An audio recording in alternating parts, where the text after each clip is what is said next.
Welcome in to the Monday Huddle Show. I'm Bruce Hooley. That is Sonny Folks. We are halfway through the Ohio High School Athletic Association football playoffs, and we have volleyball state championship to talk about. We'll hit all of that, and we'll bring in head coach Tim Boeckman, the retired head coach at St. Henry. He knows what it's like to win a state championship a time or two or three or four.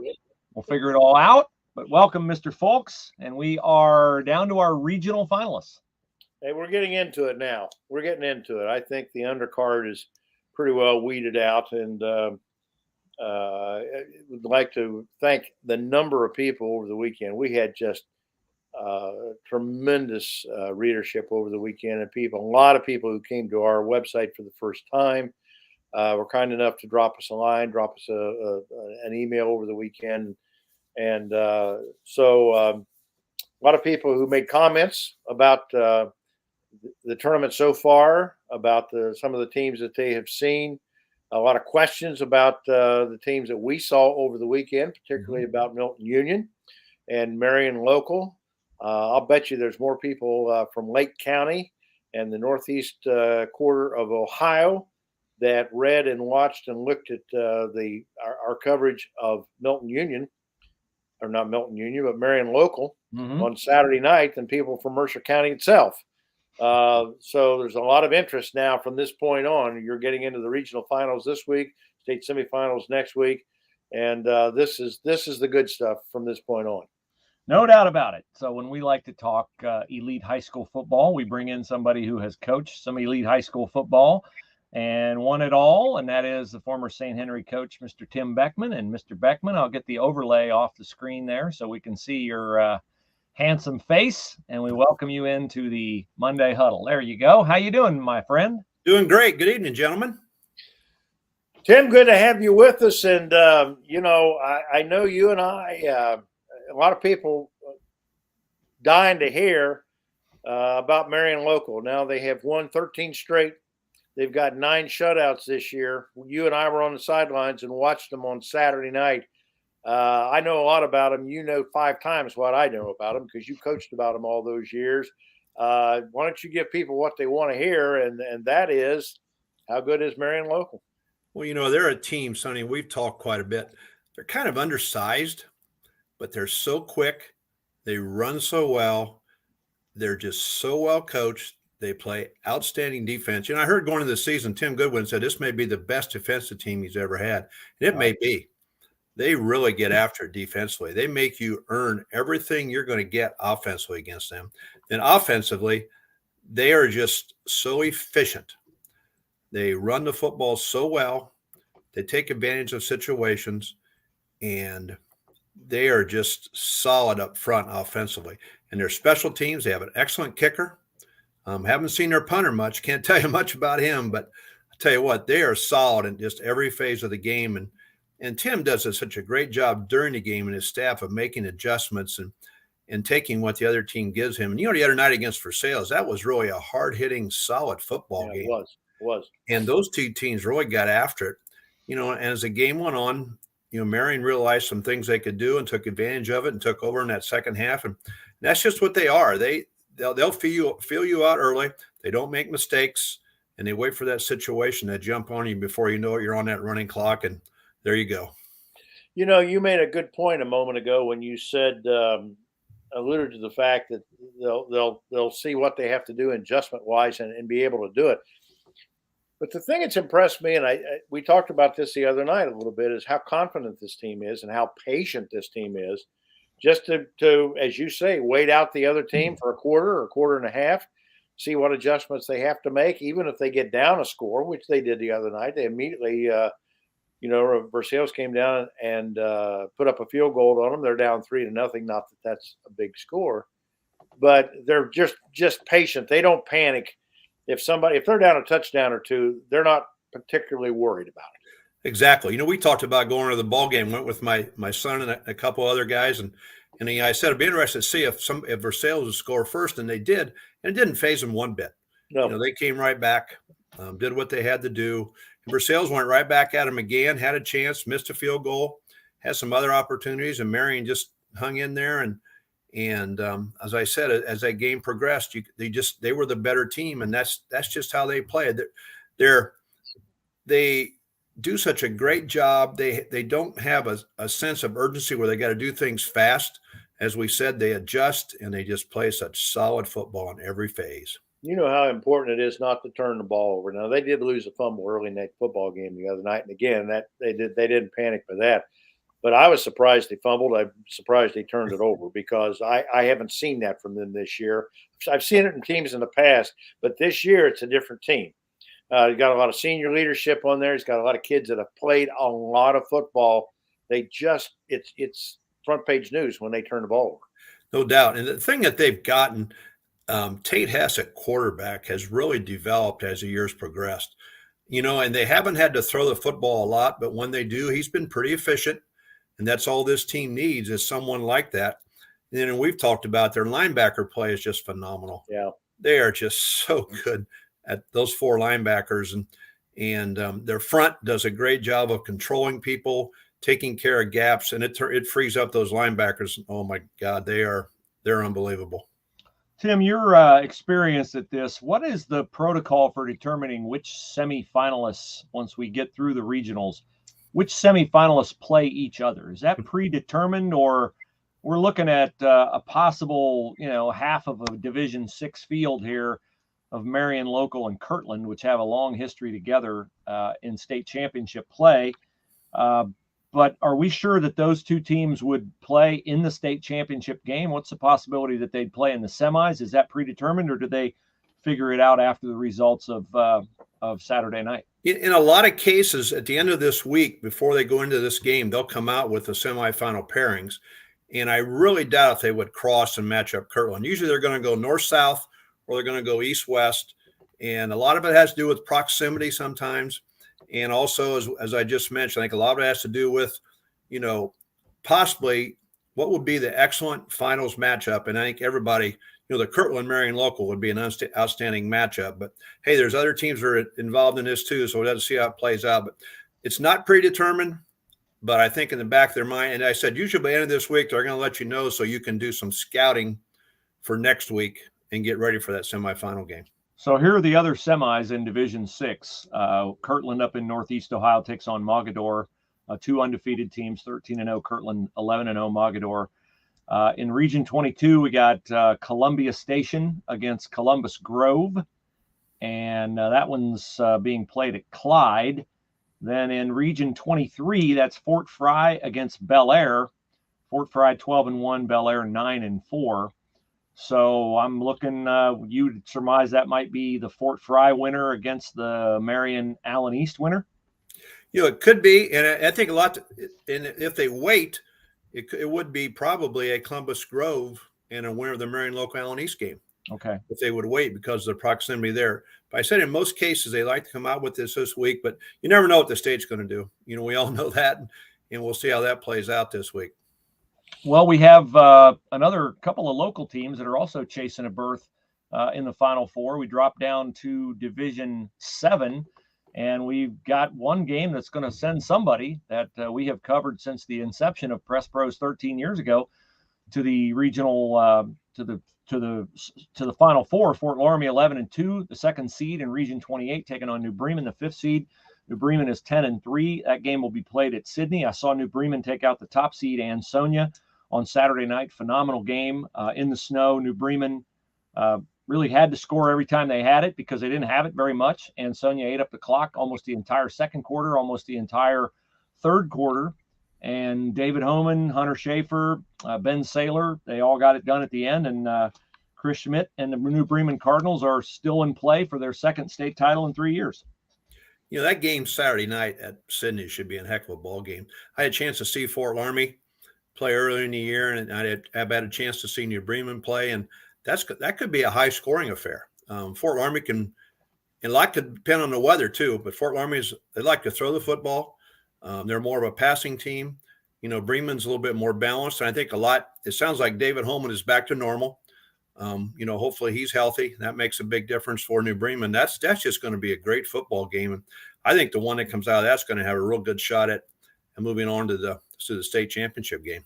Yeah, I do too. And I was going to ask you, I saw a quote from Spencer Wells over the weekend crediting the fact that their schedule this year has made them what they are. They're an independent. They don't have a league affiliation, so they don't really have any weak games on their schedule.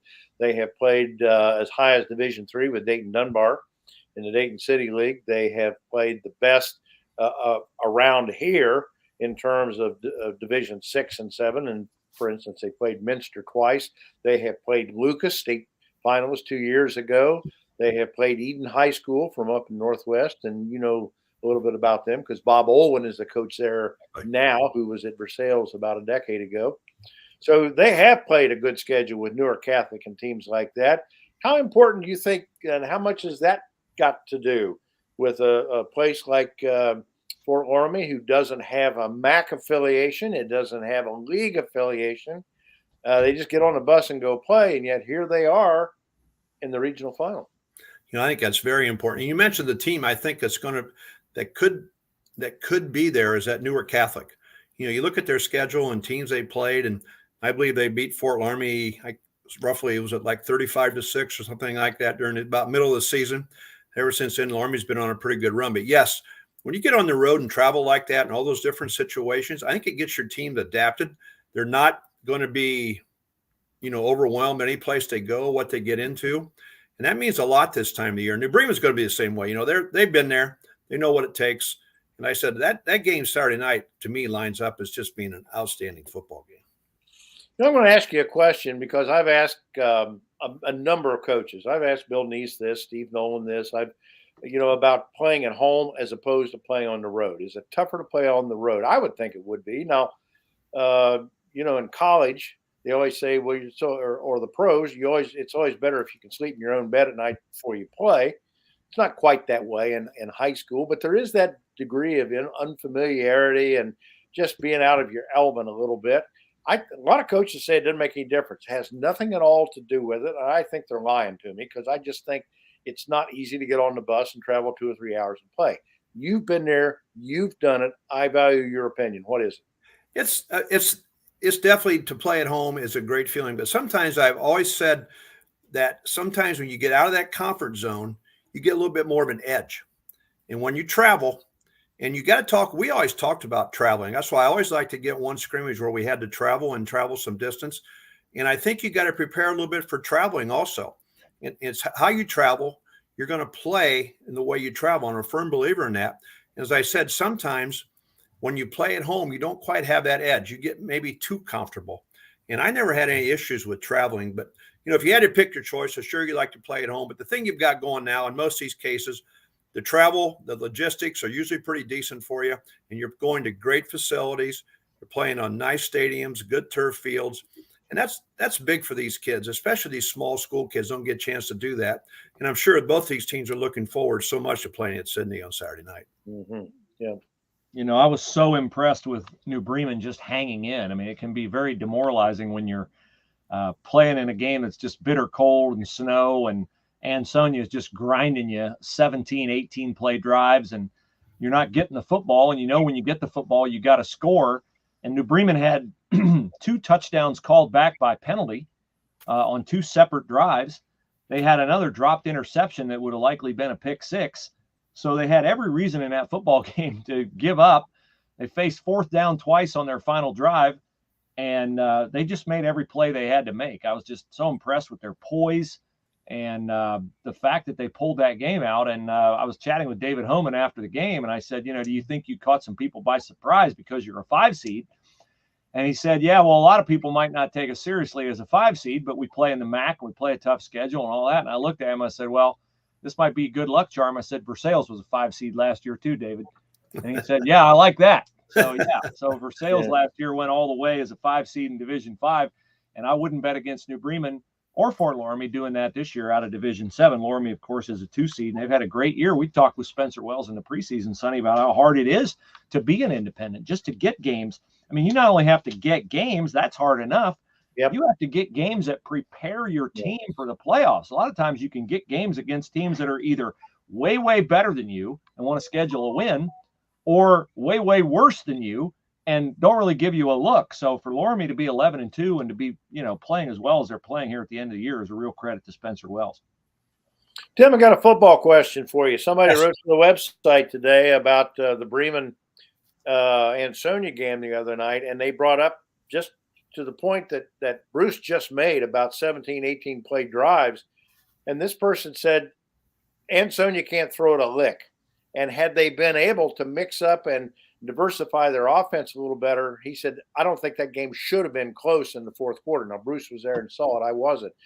But can you win today playing T formation football and you saw them play a couple of weeks ago. I know you went to their second playoff game. You have seen Ansonia in person.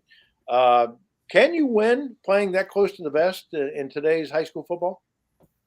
You can, but the thing you do, and they did the other night with New Bremen, they kept New Bremen in the football game, and they gave New Bremen an opportunity at the end. And that's the thing when you control the football and run the football and you don't score a lot, but you have those long drives, you keep the other team in the game if they're able to answer. And it's very difficult in today's age to just run the football and not be able to throw the football consistently and win football games. And I think you saw a little bit of that the other night, Bruce, with Ansonia. And I saw it when they played Springfield Catholic. Early, Springfield got up on them, and they came back and threw the ball 3 times that night. Yeah. And it's just difficult in today's age because there's so many excellent quarterbacks out there that can make things happen so quick, and they can strike so quick. And again, they kept New Bremen in that game and gave an opportunity to win the game there at the end. Well, I would the other thing, I was going to say the other thing, Ken, is too that when you get behind a score or 2 scores, it takes you so long to get back in the game. You almost have to bust an 80-yard run and score it right now to save enough time to where you have a chance at the end to get back in it. Exactly, and to get back in it takes so much energy, and sometimes it just wears you out. You get that long drive, and you get that score, and it just makes it so difficult. A couple of teams we haven't mentioned, Division 7, I think you got to be aware of is LCC, who for Army, I believe, was a game week 9, week 8, went for 2 and beat them, so they're still in it. Antwerp's undefeated up north there, so there's some good teams in Division 7. This is going to be interesting down the stretch here, and how they pair these. And Warren JFK's in it too. You never know what you're going to get out of them. And when they pair these teams up next week, it's going to be interesting how they do that with the World State semifinals. Let me say one thing more about New Bremen and Ansonia. Ansonia, I mean, really the penalties on New Bremen kept Ansonia in the game because New Bremen had the game won. The 2 of the holding penalties that they called back touchdowns were, I think the Ansonia crowd should get an assist for calling the one. They were begging for it on the touchdown play early that put New Bremen on the board. I was watching it. It was a wide receiver right in front of me. He turned the kid, but he didn't hold him. And the other one was also pretty questionable. So I really felt all along New Bremen was a better team, but I thought Ansonia, the game just unfolded in a way that played right into what it does, which is, grind it out. And I think Ansonia might have had a little bit of a when their outstanding running back, Xavier Moody, scored with 5:43 left.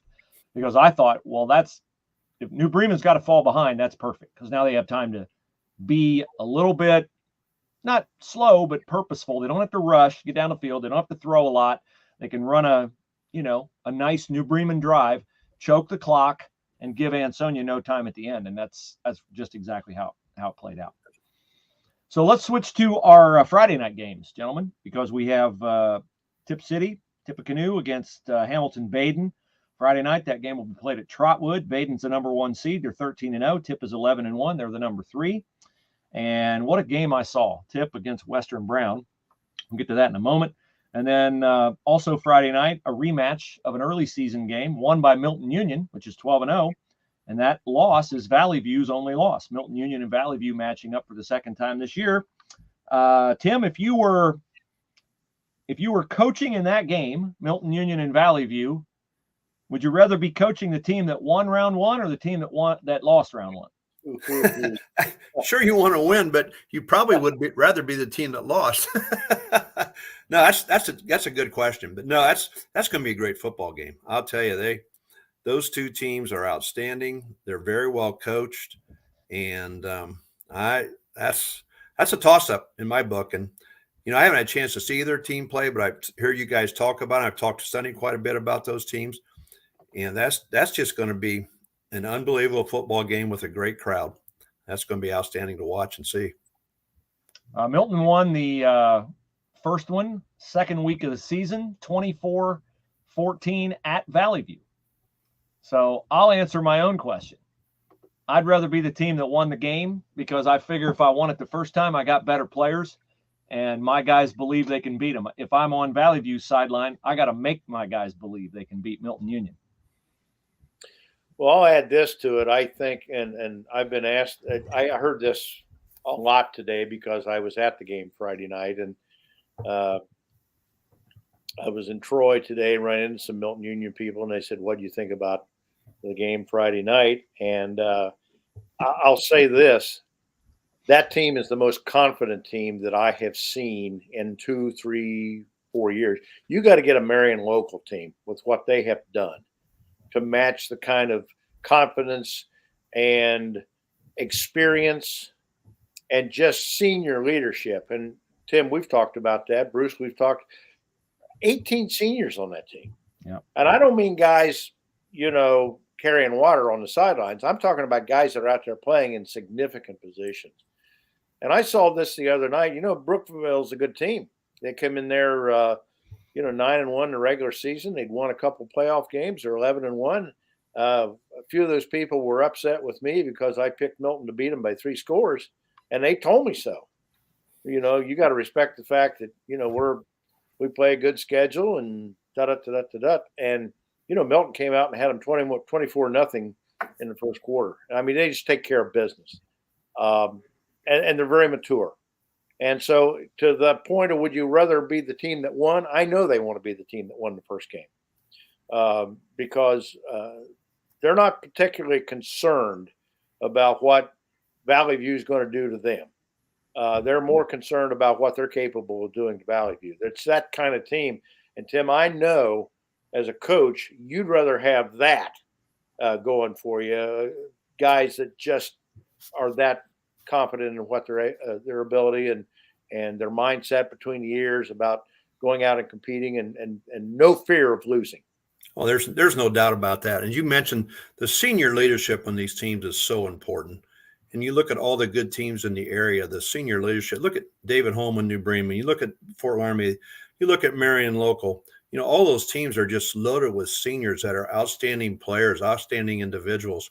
And, you talked about Milton and the players they have. We've talked about so many times. And it's just that leadership is important. And as you stated, they won that first game. They know what they can do. And that's a big edge going into that game. There's no doubt about that. I said in the summer when we started this show back, and I've said it all throughout the season, Milton Union reminds me so much this year of Versailles last year. Right down to the fact that last year, well, let's go back to Versailles a year before they won the state title. They had a close but very disappointing loss to Roger Bacon in the playoffs that they really felt like they could have and should have won. Mm-hmm. And I think that drove those kids all throughout the summer between their junior year and senior year. And even though they were a 5 seed last year, they did not consider themselves an underdog at any point in the playoffs, even when they were going up against Kirtland in the title game. And they came out, as you guys remember, and took that game from the beginning. They had Kirtland on their heels the entire game. They took the kickoff, went right down and scored. And Milton, I remember vividly last year at the end of the year when Versailles was playing its second playoff game at Whole Field, Ryan Jones sent his 18 seniors out onto the field to line up for the final offensive snap as a way to honor them. Of course, they got flagged, but all 18 guys out there lining up, Tarantayo and Jack Armstrong and Carson Bay and, all those guys. And Milton, with those 18 seniors, they had a playoff loss last year. I think it was to Eaton. And they were as good, if not a better team than Eaton that night. They had a hard time kicking the football. They just couldn't quite get over the hump. And I think that burned them all summer long. and I think drove those guys. And I don't think Brett Pierce had to motivate his team at all this summer. I think they always wanted to lift one more weight, do one more sprint, run one more drill, thinking about the fact that, and they also dropped down a division this year, down into Division 5. And I think those young men were thinking all along, this is our year. I agree with you, and there's absolutely no thought of one and done with that team, because I've talked to a couple of their kids Friday night and kind of danced around that. I didn't want to call it that, but just talking about the fact of being confident and how you get in that mindset. And Bruce, to the point you just made, that's all they talked about. Trevor Brazina, their fine guard, senior guard, not real big, 6 foot, 230, 35 pounds. And that's all he talked about, was getting in the weight room on Saturday, on Sunday, just lifting one more weight, just doing a little bit more than somebody else might be doing this weekend to get ready for next week. And I don't know, Coach, that there's any substitute for that in preparation. You can X and O all you want to, but at some point it's a matter of heart and will and desire to outwork somebody and be more prepared than they are. There's no doubt. In that playoff loss last year, you mentioned, Bruce, to Eaton, that is a big drive in those players' minds to get back to that point and beyond. And we've talked about this team all year in their preparation and how well they're coached in that group of seniors. And they got one thing in their mind, and that's a state championship. And they're going to be a tough out for anybody. They are definitely going to be a tough out. Now in Columbus this weekend, we have 3 Division I teams left from the OCC. We have an all OCC regional final in Region 3, and that's Gahanna-Lincoln against New Albany. New Albany took out Upper Arlington on Friday night. That was fortuitous, I would say, for New Albany, that UA quarterback James Hayak was out with a knee injury he had suffered the week before. So Gahanna-Lincoln and New Albany will go at it Friday night, and that one will be played at the original Crew Stadium. They call it the historic Crew Stadium. I call it the original because I'm not sure how historic it is, but it is original, right there on I-71. And then the surprise of the Division I playoffs, the worst seed left in the field, but a team that started 0-3 and now has won 8 of its last 10 games, Olentangy Liberty. They are taking on Bryce Schondelmeyer and Springfield Wildcats, and that game will be played in London.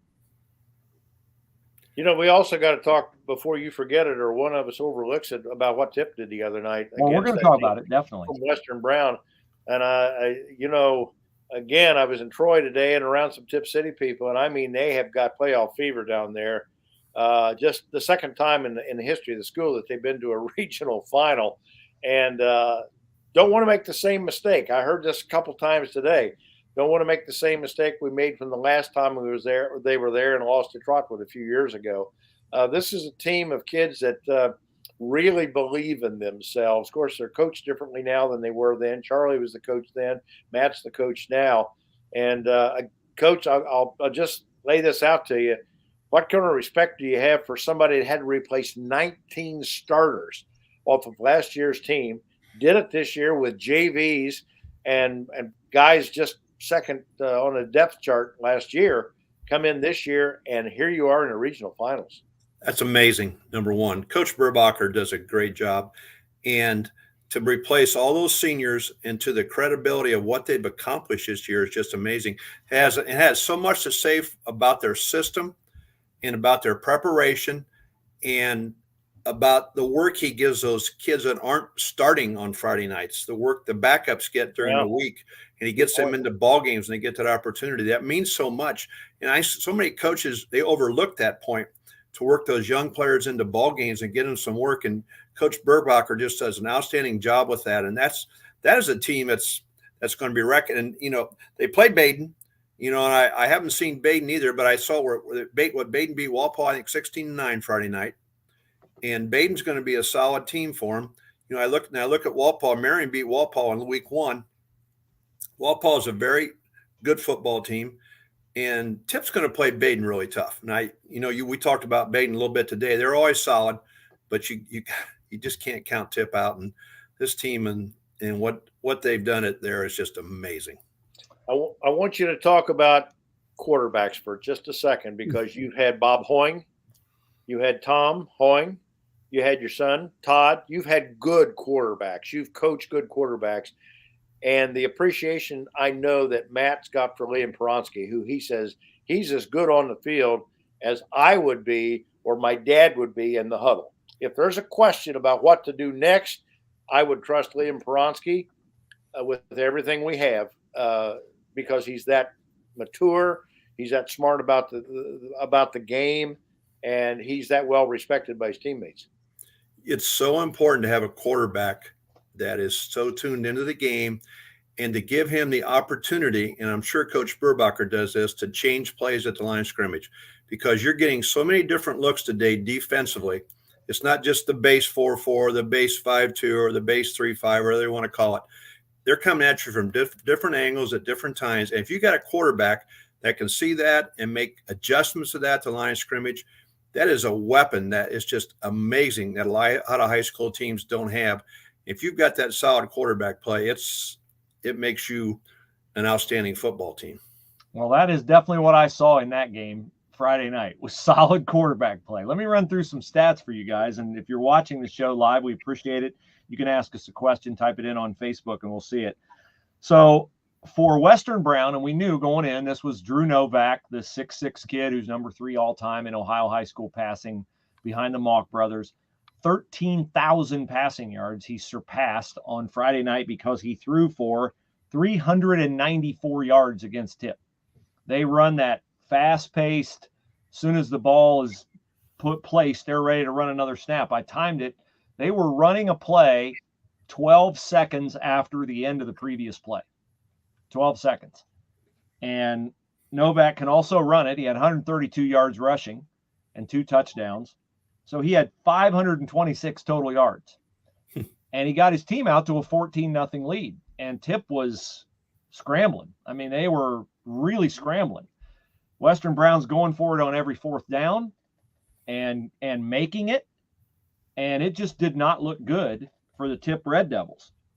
Late in the first half, Liam Peronsky on a 3rd and 17 rolled right looking for Stanley Klein. He wasn't open. Peronsky scrambled for 17 and kept that drive going. On the end of that drive, he hit Stanley Klein for a 36-yard touchdown. And so now you've been outplayed, hanging on by a fingernail all first half, and you're down 14-7 at halftime, getting the ball to start the second half. So what's your mindset right there, Tim, after you've weathered the storm in the first half and you're talking to your football team at halftime with a chance to go back out and tie the football game? You know, just what you mentioned, they got behind 14-0. They ran those plays so quickly in 12 to 15 seconds. You can't practice that. I don't care what you try and practice, you're not going to get that. I know when I was coach, when you play teams that did different things, say they run the single wing or different things like that, you don't see very often.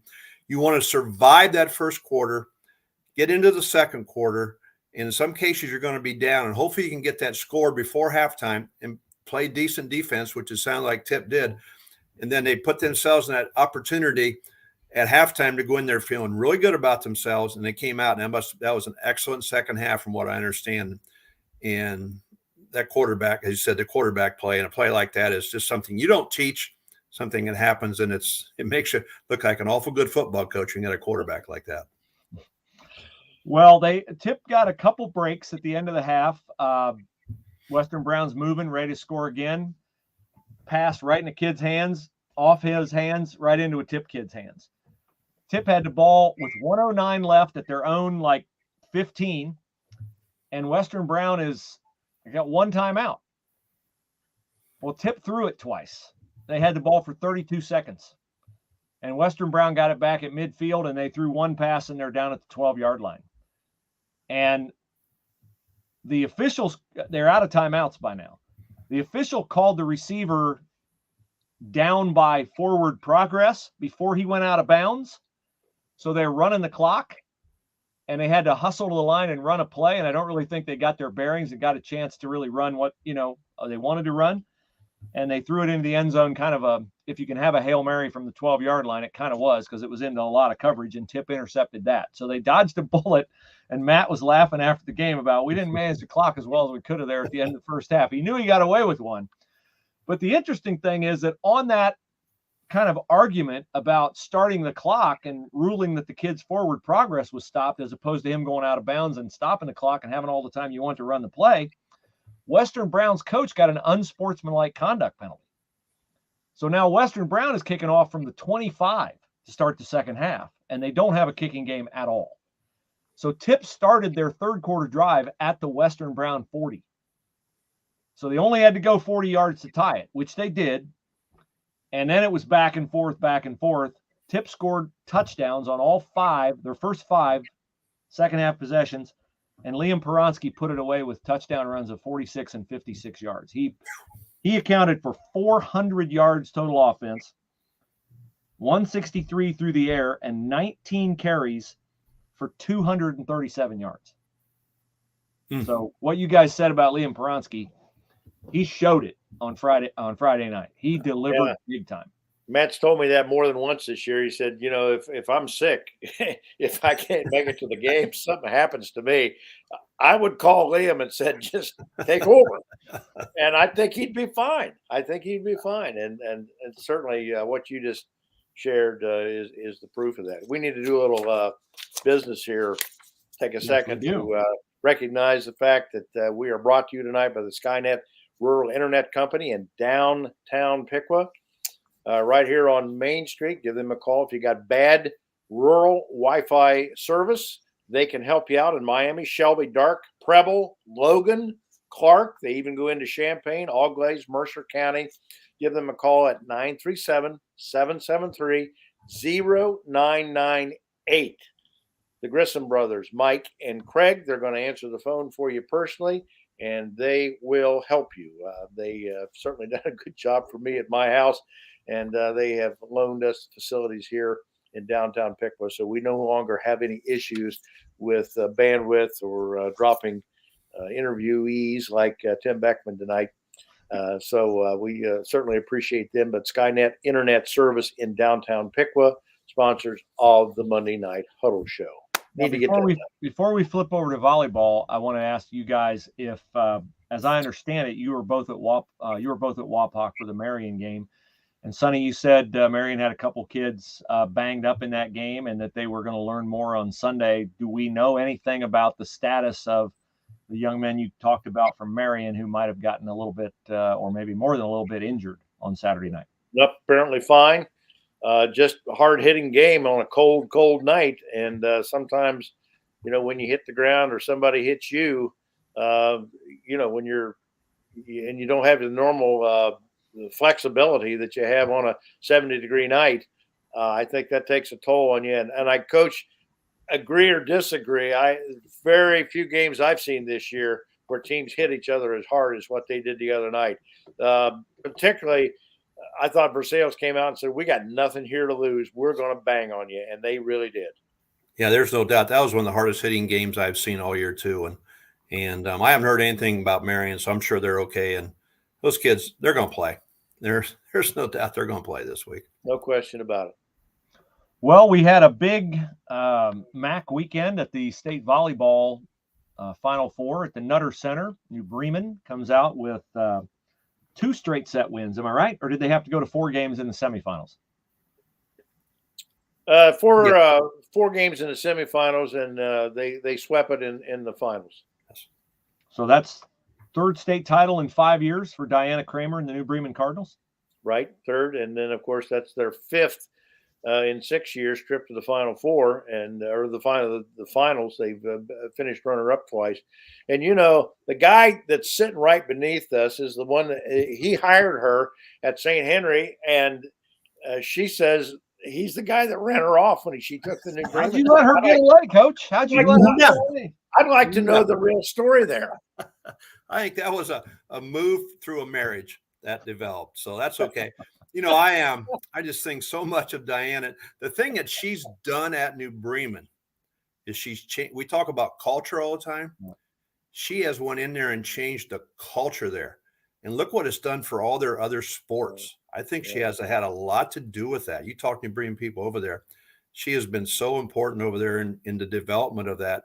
And what it's done for that whole school. And they brought in some other outstanding coaches, and it's just taken off at that school. And she's just done a fantastic job, and God love her. Yeah, I tried to keep her here, tried to pay her under the table. It didn't work. So, hey, it is what it is. Well, when you talk about culture, Tim, people are not privy to the privilege that we are to be able to go in the interview room and hear Diana Kramer talk and see how her players talk about her and about being a New Bremen Cardinal.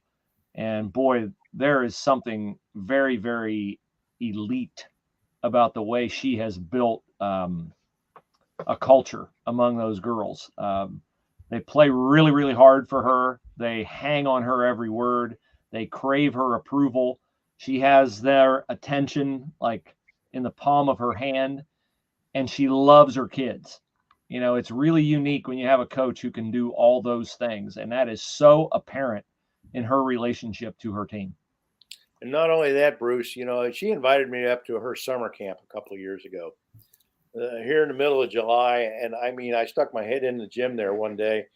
I'll bet she had 100 5th and 6th grade girls in there, 7th grade, just young kids that just were screaming memes, and just, as you say, would have rather been there than free ice cream. Yeah. They just wanted to be around Diana Kramer. And then, from the 5th, 6th grade on, Tim, and I'm sure you've had some people like this that had this kind of effect as coaches in your system when you were athletic director, or wish you had. All they do is dream about being able to be that guy or that girl on the court playing for her when they're a junior and senior. And that's the impact and the culture that she's brought there. That's exactly right. There's no doubt about that. And along with coaching, she's an outstanding teacher also. And it just doesn't stop on the court. She takes it to the classroom, and she has these kids in the classroom also. And I said, she's just developed an unbelievable culture there because of who she is. And the kids mean so much to her, and she's put her heart and soul into that. She's a great mother. She's a great wife. She has a great family. I know her parents very well here in St. Henry, and she had the right upbringing, and it's just all has come together for her. And I've always wished her the best, whatever she does. And that scene you described, Sonny, of her volleyball camp, I guarantee you is much the same exact scene at Carla Siegel's basketball camp at Fort Loramie, as Chip Otten's football camp at Coldwater, Tim Goodwin's at Marion Local, Josh Sagister's basketball camp at Tri-Village. I thought Diana said something in the postgame Saturday that rang so true to me, having watched Marion last year win the state championship, and those little kids from Marion just adoring Peyton Oddie. And I was talking to Peyton after the game, and he said, that's so cool for me to be able to go over there and high five those kids, because that used to be me when they were winning state championships at Marion when I was a young kid. And the quote that Diana said was that young kids in New Bremen don't grow up wanting to be LeBron James. They don't grow up wanting to be Serena Williams. They grow up wanting to be Olivia Heitkamp and David Homan. And I think that is so true of the MAC, the Shelby County League, legacy programs that, like Fort Loramie men's basketball, boys basketball has won state titles, yours football teams at St. Henry, Coach. All these communities that have had such a resounding tradition of success over the years have that bond within their communities, and they are driven by transformational coaches who have been able to have that balancing act where you really love your kids, but you really have discipline in your program. The young people really respond to those parameters that the coaches have set forward, the expectations that they've clearly articulated, and the fact that they won't settle for less in terms of preparation or performance. It's a special thing to see that happen. I've covered World Series, Super Bowl, NCAA Final Fours, 18 of them, college bowl games. It's different. It is different when you see teams play like New Bremen's volleyball team, some of those teams I've talked about, and you don't have to hoist the trophy for it to be different either, because that same exact quality was present in the Coldwater girls volleyball team, which is what I tried to convey in my story about their loss to Mentor Lake Catholic. Was they didn't win the state championship trophy, but the way those girls sat there clear-eyed afterward and the adoration they have for their coach and for each other, I just feel lucky being in there and being able to witness that and being able to write that. Yeah, it's no doubt. You mentioned Coldwater. I was hoping you would do that because what's happened over there in their volleyball program is amazing also, and the culture that they've established over there in that school, and the winning program and what they've gone through in the last few months over there. It's just amazing how they've handled all that, and it just means so much to the administration they have and the coaches that they have to keep all those kids together and to accomplish what they have is just an amazing feat. And again, it all comes back to what we talked about, that culture, home, the school, and those communities. It's outstanding. Well, Coach, you raised three pretty good boys yourself, good athletes, and you've coached hundreds and hundreds of them. And here's one thing that I've always found out about kids. One, they want to be coached. Two, they want to be disciplined. Three, they want to be successful. And you can't have three without two and one. And I know you have walked in that walk with kids for decades. Well, there's no doubt. I said they talk about how kids have changed today. I really don't feel kids have changed that much today. The parents have changed. There's no doubt in my mind, Bruce. 100, brother. These kids today, hey, they want to win. They want to work. They're open to discipline. But it's just a matter of if you can just parlay that onto the community, what you want to do with those kids.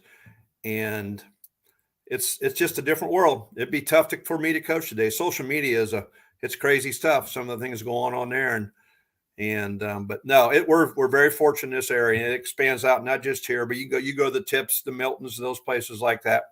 There's a lot of good coaches, a lot of good people, and a lot of good things going on. Well, you're right about parents, because I remember coming home from college one time and whining to my dad about something that happened to me in baseball, and he sat there and he listened for a minute and he looked at me and he said, "Sounds to me like you're not good enough. You better get better if you want to play." And that was all there was to say. He didn't call the attorney. He didn't call the school board. He just said, "It sounds to me like you're not very good. So you better get better." Truth hurts sometimes. I 100% sanction what you said, Coach, about it's the parents that are different. And everybody knows I have a long association with Chris Spielman. This did not come from Chris. I had a current high-level executive in the NFL, not Chris, not Rick Spielman, tell me years ago, he said, kids are not different. Parents are different. Yeah. And he's very tied in with a lot of the elite football coaches in college football. He's one of these guys who paid his dues and went into personnel, and he's got multiple Super Bowl rings. He's been very successful in the NFL. Nobody knows his name, but he's one of those guys behind the scenes that makes it happen. And he said, "I'm telling you, kids are exactly the same. Parents are different." Yeah, there's no doubt. And that's what I sense really special about the communities we're talking about over there in the MAC is that the parents are people who hold a diploma from the schools where their kids are going right now. And that community means a lot to the parents, and they communicate that to their kids, and it shows up in the way kids play and in the way coaches coach. We are very fortunate to have a lot of elite coaches in a lot of elite sports, and we'd like to be able to be everywhere every week. We are a feature site, not a newspaper. We do the best we can. But when people ask why we gravitate toward winners, well, because that's where the interest is. And that's where the crowds are. And that's where the readers are. And now, honestly, and that's where some great stories are that transcend the result of a game. That's true. That is true. And I will say this to Milton Union people that I talked to today, and I said this to a couple of people, the three young men I talked to the other night, I have yet to meet a bad actor at Milton Union football.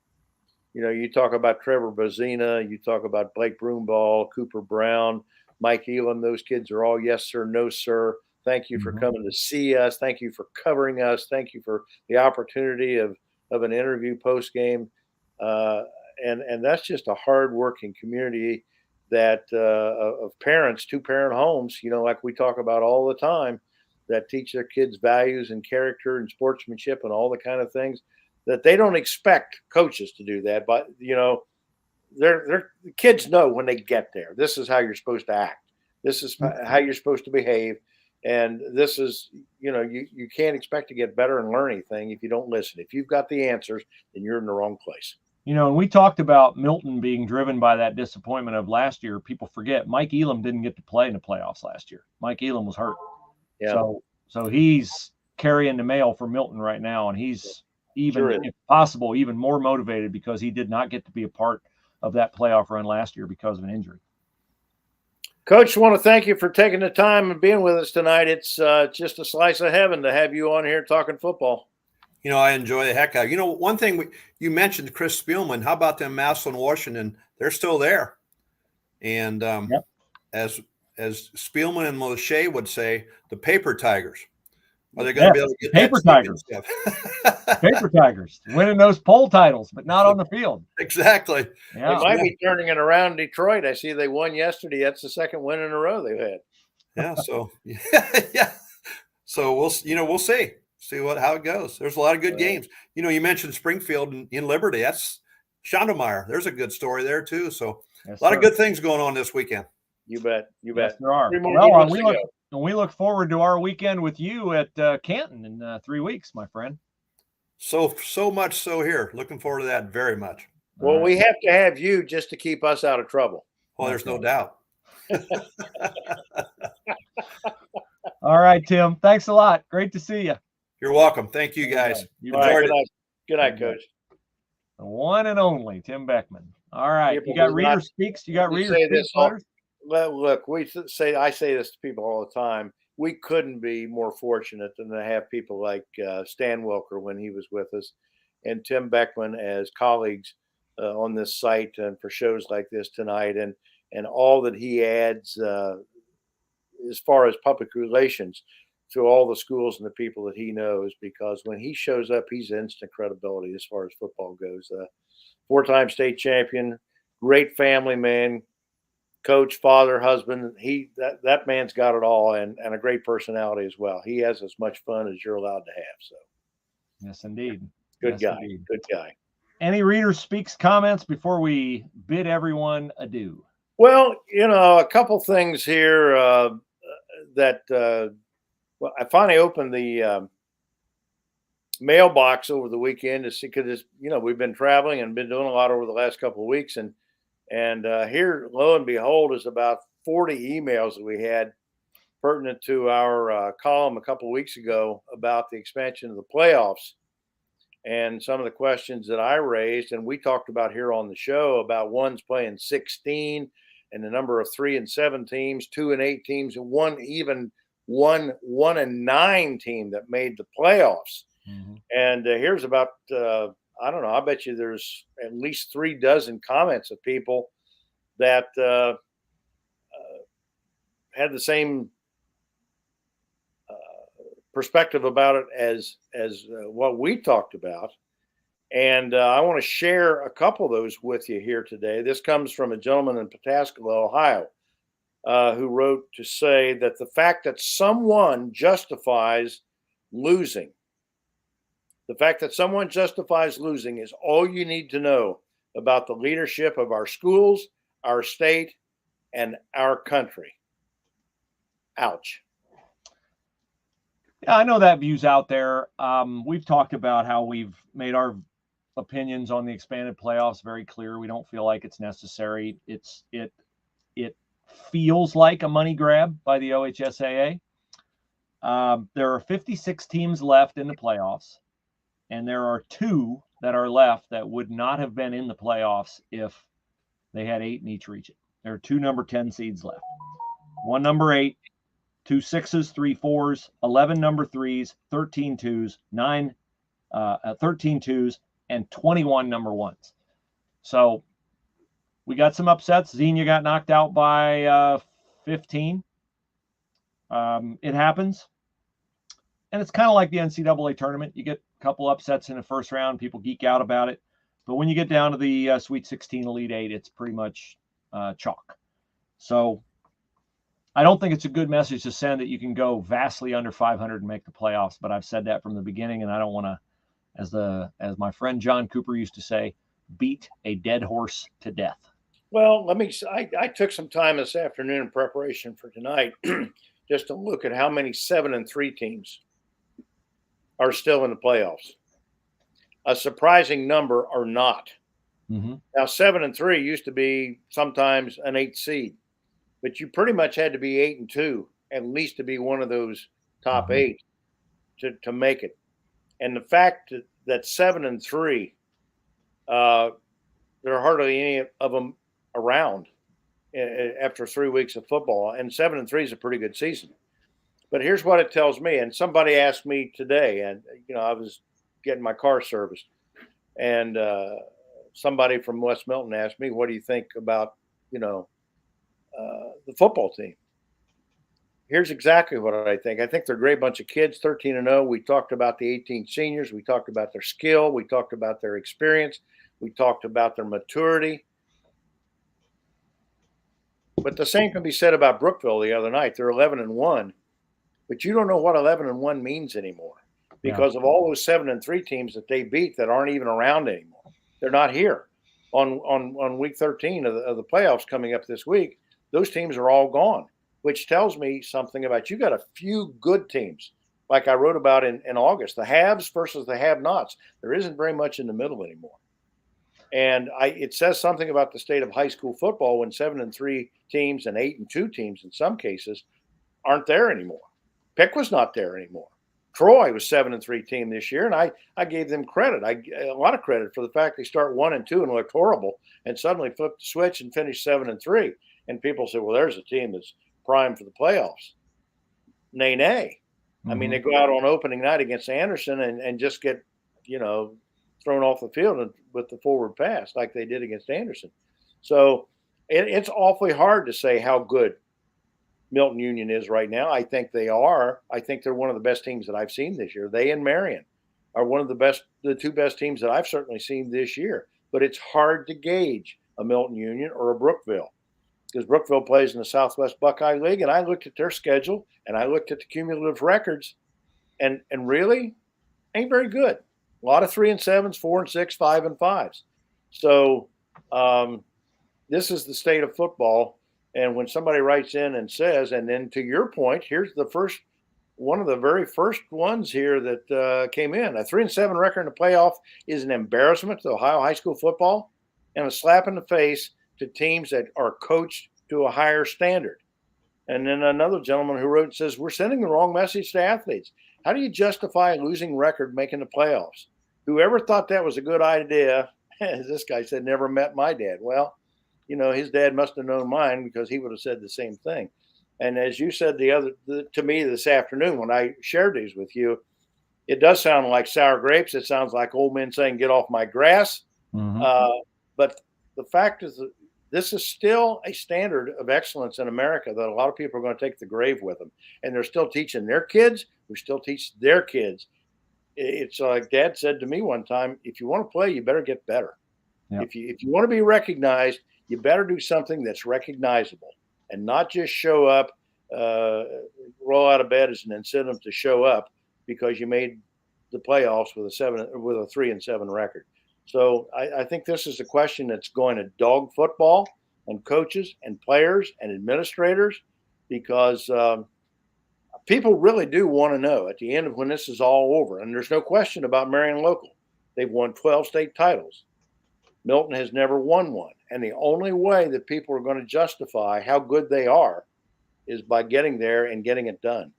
And you can say it's not fair, but it is reality. Well, we are at our hour limit. Yes, and so we've had a great night with Coach Boeckman, and we appreciate everybody who's watched. We appreciate if you're watching on the replay. We will be at as many games as we can possibly get to this weekend. Our content is always free. We encourage you to follow us on Instagram at Press Pros Magazine, on Twitter at Press Pros Mag, and we will see you out and about at a game, if not this weekend, and sometime very soon. You better wear your wool socks Friday and Saturday because it's going to be cold. No doubt about it. With that, have a good night. Good night, everyone.